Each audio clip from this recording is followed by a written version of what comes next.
The Golden Compass stars Oscar winner Nicole Kidman. It's adapted from the first novel in a trilogy by Philip Pullman. He's an outspoken atheist. Critics say it's trying to promote atheism to kids and turn them on to Pullman's anti-Christian book. It's based on a best-selling set of children's books, and it's coming to theaters this December in the form of a $150 million motion picture starring Oscar winner Nicole Kidman. And it could lead your child toward atheism. What I find to be really amazing is that Philip Pullman is a known atheist. He's been known to be pushing on kids for a long time. We currently have that movie in our home, and by the end of tonight, that movie will be visiting the trash can. I think that the books are certainly building a step-by-step case against the church. Would you take your small child to see The Exorcist? No? Why not? You should take them to see The Exorcist. If you're going to take them to see The Golden Compass, you should take them to see The Exorcist first, so they understand what will happen to them after they've watched The Golden Compass. In 2007, the Christian community faced an enemy like no other. A film called The Golden Compass was to hit theaters, and it scared the crap out of our Christian parents. Growing up in a very fundamentalist Christian upbringing, The Golden Compass was spoken about by my parents and teachers. We were told it was the anti-Narnia. Narnia, as you probably know, is a Christian allegory fantasy written by C.S. Lewis, and it is revered and respected in Christian households. As far as the movies go, the first two were good, but the third one was But I love the books, and I still own the ones from when I was a kid. While Narnia was Christian allegory, where the lion Aslan represents Christ dying and resurrecting, The Golden Compass was a fantasy allegory about children seeing through the lies of organized religion and eventually in the story killing God himself. Whoa. You can imagine all the Karens back in 2007 freaking out about that. Christians took to the streets literally and demanded that the movie not be shown in theaters. How do you know that you're a Christian? Many of you probably think you're a Christian. Those are just tracks that are associated with the movie, kind of talking about Jesus. So you like the movie or don't like the movie? Don't like the movie. Movie sucked. Movie sucked. There were chain emails spread throughout MySpace to all the middle-aged moms out there, and it was incredibly effective. Like this one. He hates C.S. Lewis's Chronicles of Narnia and has written a trilogy to show the other side. The movie has been dumbed down to fool kids and their parents in the hope that they will buy his trilogy, where in the end the children kill God and everyone can do as they please. Wow, that's pretty rough stuff. Or this one. He's an atheist and his objective is to bash Christianity and promote atheism. An article written about him said this is the most dangerous author in Britain, and that Pullman would be the writer the atheist would be praying for if atheists prayed. They are hoping that unsuspecting parents will take their children to see the movie and that they will enjoy the movie and then the children will want the books for Christmas. So I researched the author, Philip Pullman, and right off the bat there are some exaggerations in those emails. It's true that Philip Pullman didn't like Narnia, but it's an exaggeration to say that he hates it and he wrote his fantasy story in spite of Narnia. That's just not true. Also that the goal of the movie was to lure unsuspecting parents so that their children could be deceived so we could have one more atheist out in the world.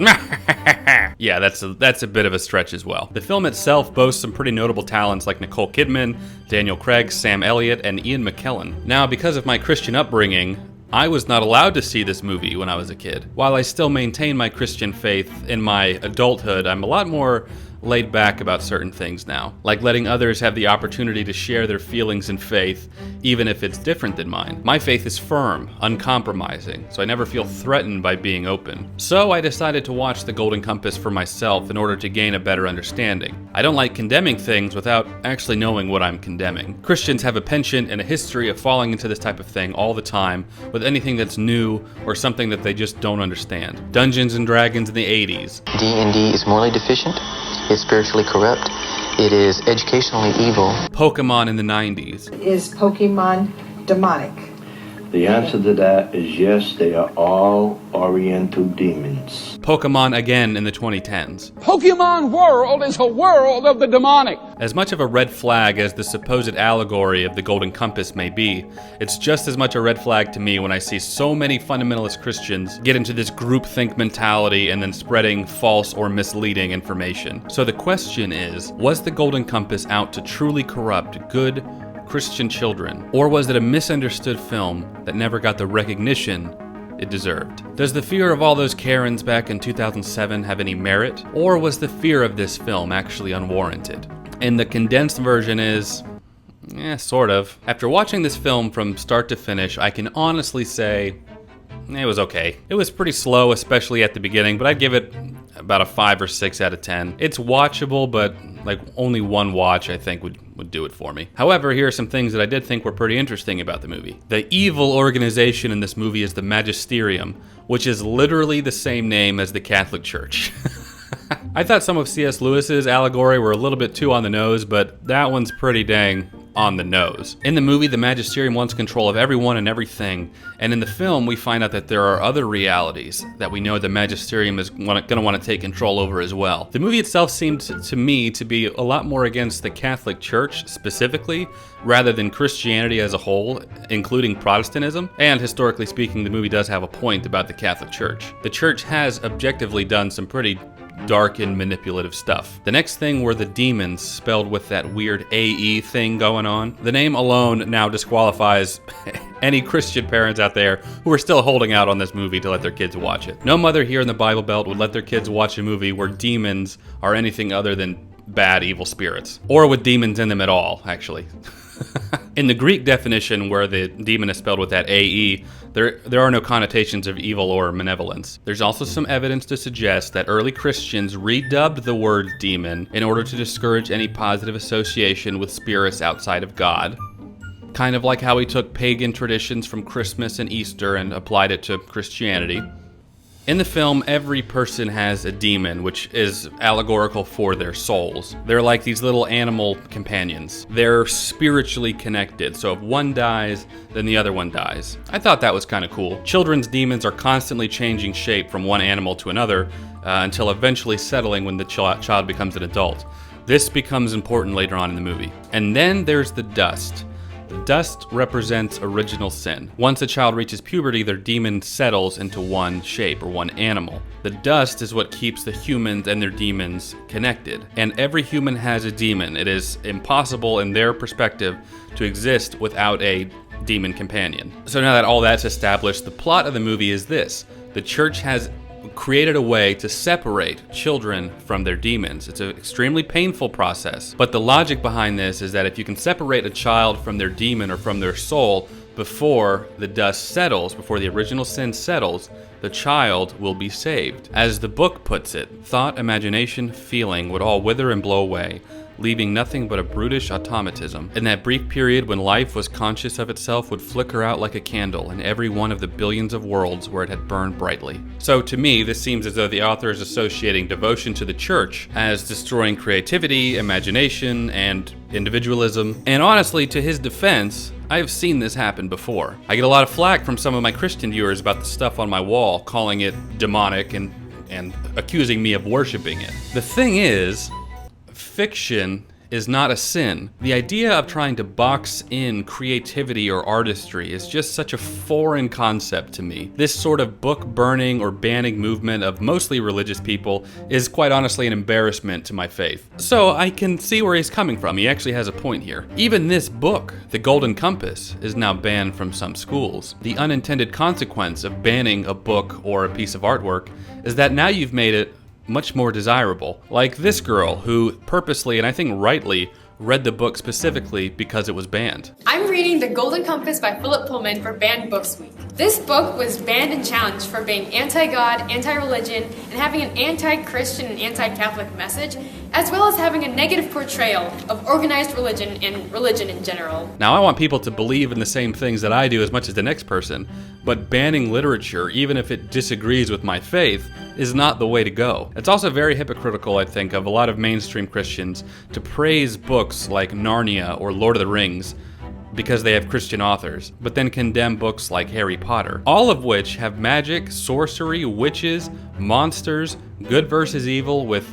good winning out in the end. You could argue Christian allegory, but even Harry Potter has some surprisingly Christian themes. In the 7th book, we find that Harry has something called a Horcrux attached to him, which represents sin. Voldemort, or the bad guy, cannot be defeated unless Harry dies. Harry must sacrifice himself, must give himself up, as the book puts it, in order to save everyone. He has taken on sin and he must die. After his death, that sin that was in him is now defeated. He is resurrected and comes back and defeats Voldemort for good. Just as in the Christian faith, we believe that Christ took on the sins of the world, died, and resurrected again. The only difference between Aslan dying and being resurrected and Harry Potter dying and being resurrected is that the author of one of those just happened to be a Christian. In The Golden Compass, the film ends with our protagonist setting free all the captured children from the church and then setting sail to a new world, which I'm guessing is supposed to be heaven. The movie never got a sequel, but the books are being made currently into a BBC show, which is supposed to come out this November. As a Christian and general movie lover, my thoughts on it are, it wasn't very good. Without knowing and looking for allegory throughout the entire movie, I probably would have never even noticed. At least not as obviously as Aslan dying and then coming back and then literally quoting scripture right afterwards.